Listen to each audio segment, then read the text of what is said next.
I'm Jason Zuidema. I work for the North American Maritime Ministry Association, or better known as NAMMA. CMA Shipping provides a great place to meet everyone who's involved in the shipping industry. And that's really important for us because we work with seafarers, we work for the welfare of crew, and in caring for them, we can't do it alone. We have to have partnerships with the ship owners, the ship operators, those who are working in ports, those who are working in the rest of the maritime industry. Those partnerships are essential for us, and that's what happens at shows like this. Well, I think that a show like this actually connects directly with the lessons learned from the pandemic as well. We need to work together. In order for us to get through the pandemic, there had to be collaboration partnerships on levels we had never seen pre-pandemic. So from the beginning of the pandemic, we had calls, Zoom calls, endless Zoom calls, just with people who wouldn't normally have worked together.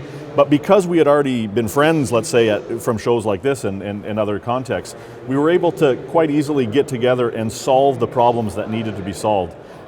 We're already 18 months into the pandemic, and many of those meetings that were at first done under a lot of pressure now have continued weekly, and it's been incredible to have those partnerships continue through the pandemic. So it's not just the maritime industry, but what the maritime industry needs to do is work again with governments and with those who are making the decisions about things like vaccinations, about crew change, about facilitating the flights between on-signers, off-signers. And so I think one of the critical things that needs to happen is that real focus on the fact that seafarers are key workers, are essential in this work. That's not just a platitude, something that we want to say, yes, great work, seafarers, but it's something that needs to be highlighted. It's very practical. When they're key workers, they get better access to travel. They'll get better access to vaccinations. They'll get better access to the things they need for quality of life. And so the industry focusing on seafarers as key workers is really critical, in my opinion.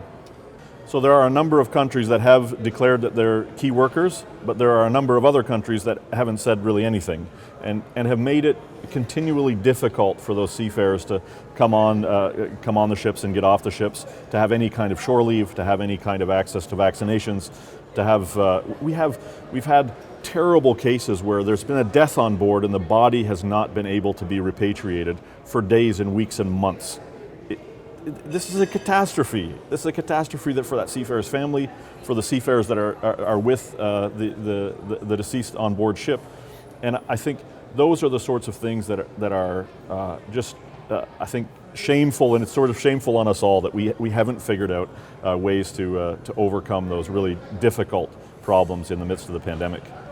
I think we're, in our response to the pandemic in terms of seafarers' welfare, we have to remember this isn't a sprint, but it's a marathon.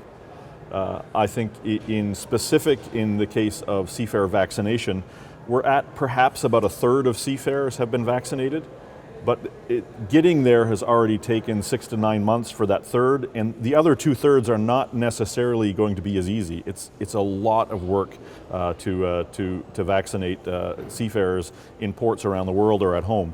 Many of them come from countries where there's low supply of vaccine. Very soon, the bigger problem is vaccines aren't good forever. You need boosters. And so the freight train of booster doses is going to sort of catch up with the other side, where many seafarers haven't even got a first dose, let alone a booster dose. And those who have already received vaccination in many of our countries, you and I might already be wanting that second or third or fourth or fifth dose in the next few years. And there are many seafarers, many people around the world who haven't even started the vaccination process. This is going to take many months, I think even many years to calm down, and it means that we all need to remain focused on supporting seafarers.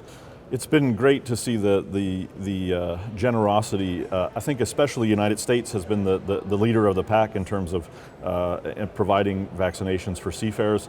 Here in the United States also the 1-dose J&J vaccine has been available, and that's really been a global leader. More recently, countries like Canada and a number of countries in Europe, also the UK, have taken up the charge as well, and also are sharing vaccinations. But there are still big regions of the world where vaccinations, because those countries don't themselves have enough vaccine, where it's not available. South America, there's really no vaccination available for foreign seafarers. Anywhere in Africa again, except for a few selected spots, there's no vaccine available. But largely, really importantly, places in Asia, Oceania, also, it's very patchy in terms of vaccination.